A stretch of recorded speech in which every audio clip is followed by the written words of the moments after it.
Hello everyone, today I will be talking about the vector-borne diseases in poultry for our course, Poultry Production by Group 4. So first up is, what is a vector disease? So vector disease are organisms that transmit pathogens and parasites to a person or animal, and this can cause serious diseases.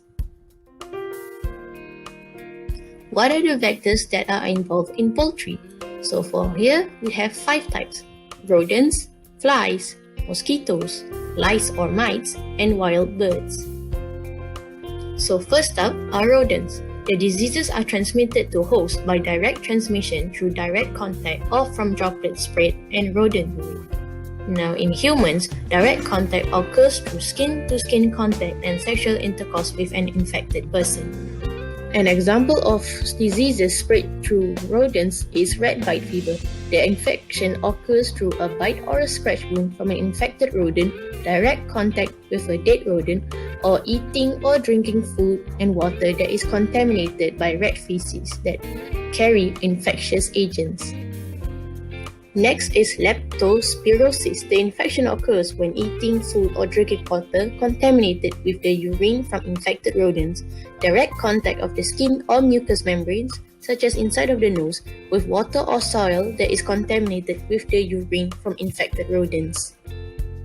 Next is the hantavirus pulmonary syndrome. This disease is carried by the mouse deer, cotton rat, rice rat, and the white-footed mouse. Infection happens when breathing in dust that is contaminated with the rodent's urines or droppings, direct contact with rodents or their urine and droppings, and also bite wounds. Next up is flies. At the larval and mature stages, they are common in poultry farms, garbages, and slaughterhouses. The transmission of pathogen happens in 3 ways. The pathogens stick to the fly's body parts, to the legs and proboscis of flies. The pathogens are deposited along the vomit job onto the food because their mode of feeding is sucking the food after liquefaction in regurgitated saliva, and the pathogens are deposited in their feces after passing through the guts. The next vector disease is from avians or wild birds. One of the diseases is avian influenza. Now this is a viral disease which ranges from mild or even asymptomatic form to an acute fatal form depending on the viral type. In Malaysia, we have experienced avian influenza virus outbreaks over the past 3 decades. Avian influenza also affects poultry. This virus will produce depression, ruffled feathers, loss of an appetite, excessive thirst, stoppage of egg production, and watery diarrhea. For adult birds, they show swollen combs, wattles, and oedema around the eye.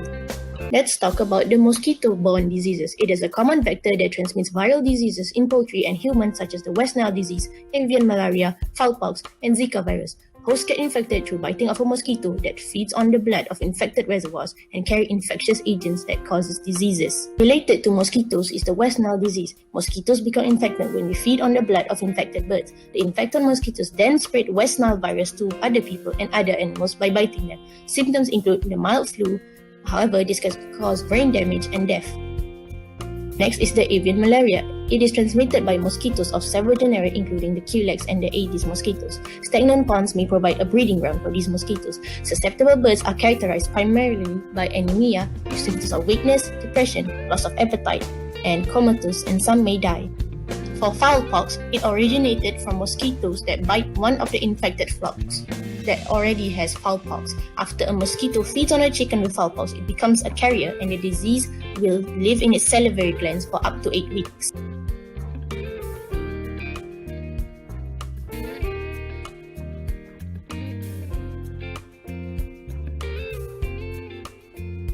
Zika virus is also transmitted by mosquitoes in the genus Aedes, which is also responsible for transmitting dengue.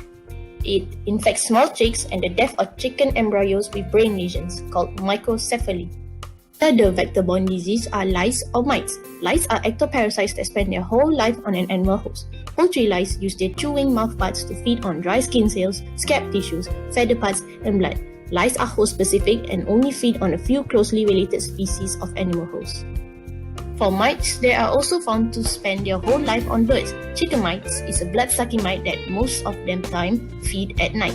Mites have a wide host range which includes wild birds and domestic poultry. For Newcastle disease, it can be an airborne virus or a skin-to-skin contact virus. It is expelled from the respiratory tract and excreted in the feces. The virus is spreadable and highly contagious. It can spread through the direct contact, airborne transmission, and contaminated equipment. Symptoms include respiratory difficulty, nervous disorders, reduction in egg production and eggshell quality, sudden increase in death, high mortality rates, droopy wings, water diarrhea, depression, loss of appetite, and muscle spasms. Next up is wild birds borne disease. In poultry, wild birds act as disease vectors of viral diseases. Next up is infectious bronchitis. It's an extremely contagious respiratory disease of chickens characterized by coughing, sneezing, and rales, also known as rattling. It can be spread through the air and can jump considerable distances during an active outbreak. The virus will survive for probably no more than 1 week in the house when poultry are not present. Symptoms include difficulty breathing, gasping, sneezing, and rales. Some birds may have a slight watery nasal discharge. One of the diseases is called Gumboro disease. The transmission or spread of the disease can occur by direct contact, which is bird to bird, contaminated litter or feces, caretaker, contaminated air, equipment, feed, servicemen, and possible insects and wild birds. These diseases can cause severe loss. It affects on reducing the bird's ability to develop immunity to other diseases. It's the most serious effect produced by this disease. Birds inflicted with this disease have ruffled feathers, a slight tremor at onset of the disease, strained defecation, loss of appetite, and are dehydrated. Now I will be explaining about the general life cycle of these vectors. So in humans, we are known as the dead end vectors.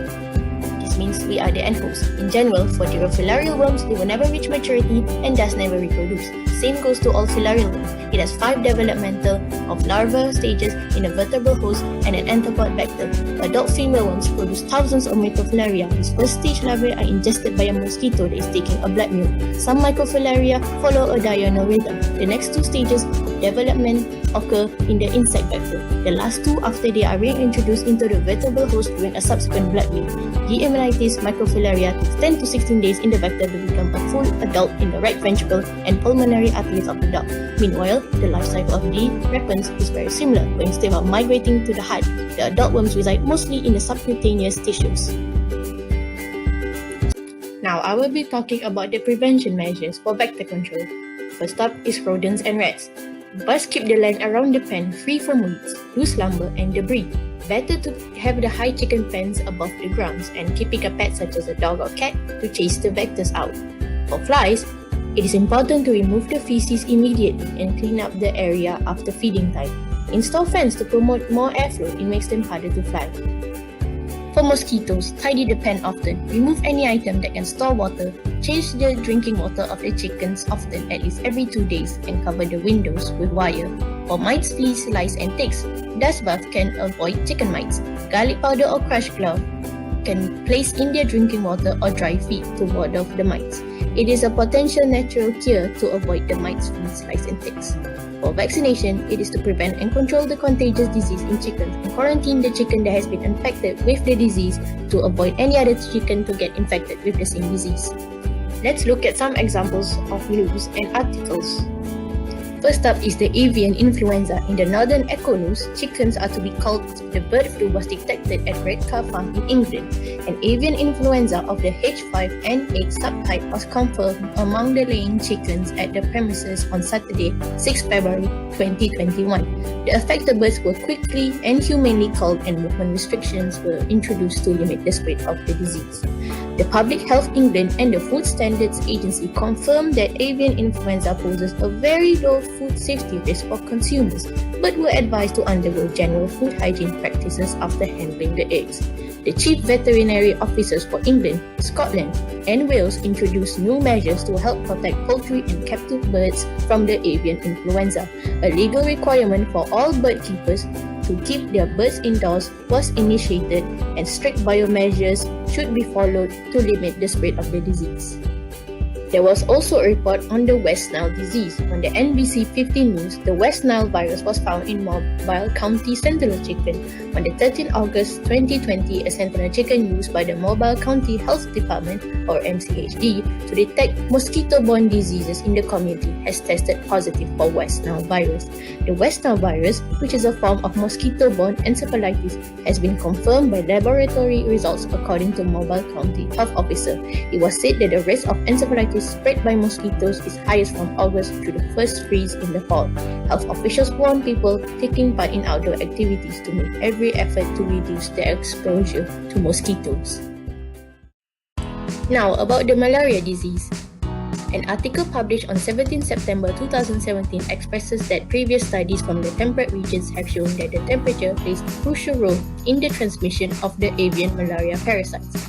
The temperature also relates to the presence of the insect vectors, but most recently, a new study by Indian Institute of Science, Bengaluru, and Wildlife Institute of India, Dehradun, showed that seasonal variation had no influence on the parasites, and the results was published in Ecology and Evolution. Humans, though, follow seasonal pattern in the Himalayan foothills, peak transmission from July to October. Avian malaria parasites show no peak throughout the year. For Newcastle disease, Belgium's first case of Newcastle disease since 2010 has been detected at a farm in Halton on 18 July 2018. 2 outbreaks of Newcastle disease has been reported in commercial poultry at premises in East Flanders in Belgium. One premise had over 3,600 poultry present and was reportedly a dealer in hobby birds. The second outbreak was in a much larger commercial premise with approximately 60,000 poultry, and fewer than 10% of the birds showed severe clinical signs or mortality. The birds on each premise are kept in captivity based on the reports made by the authorities at the EU Standing Committee on the Plants, Animals, Food and Feed Animal Health meeting. Any birds showing clinical signs are being euthanized, while other birds present are being vaccinated. Fowl cholera. Fowl cholera pathogen has developed a resistance to antibodies in Nigeria. On 21st January 2014, researchers have raised concerns about the emergence of antibiotic-resistant strains of Pasteurella multicoda, which is the pathogen linked to fowl cholera in chicken in the regions of Jos, Nigeria. A recent study shows that the emergence of multi-drug resistance in some pathogen strains among the chickens. Scientists carrying out the study recommend antibiotic sensitivity tests on a routine basis to control fowl cholera and minimize the emergence of antibiotic resistance in the pathogen. Next up is salmonellosis. The first outbreak occurred in the regional poultry farm Mundayan on 3 June 2013. The symptoms reported were drooping, reduced feed intake, and death of grower birds. The second outbreak occurred at Central Hatchery, Terengganu. Signs reported include reduced feed intake, ruffled feathers, and diarrhea. A third case was reported from revolving fund in hatchery at University Poultry Farm, College of Veterinary and Animal Sciences, Manuthi. The birds were treated with cetirizine and contained the infection in all the farms. Disinfection of the entire farm by formaldehyde spraying and fumigation also helped in control of the disease. The farm authorities were advised to stop all hatching operations, call all the positive reactors, make their sheds rodent-proof, and ensure thorough disinfection of incubators and to periodically screen the birds for salmonella. So, to wrap it all up, what are the challenges faced by the poultry industry? Flies are transmitters of diseases because they feed on human and animal waste, carcasses, and garbage. Besides being a nuisance, some fly species bite and pose serious health risks. For instance, the housefly that are more commonly associated with human dwellings transmit a wide range of diseases including salmonella and E. coli. It is inflicted as a vector for a number of avian, viral, and bacterial pathogens of animals.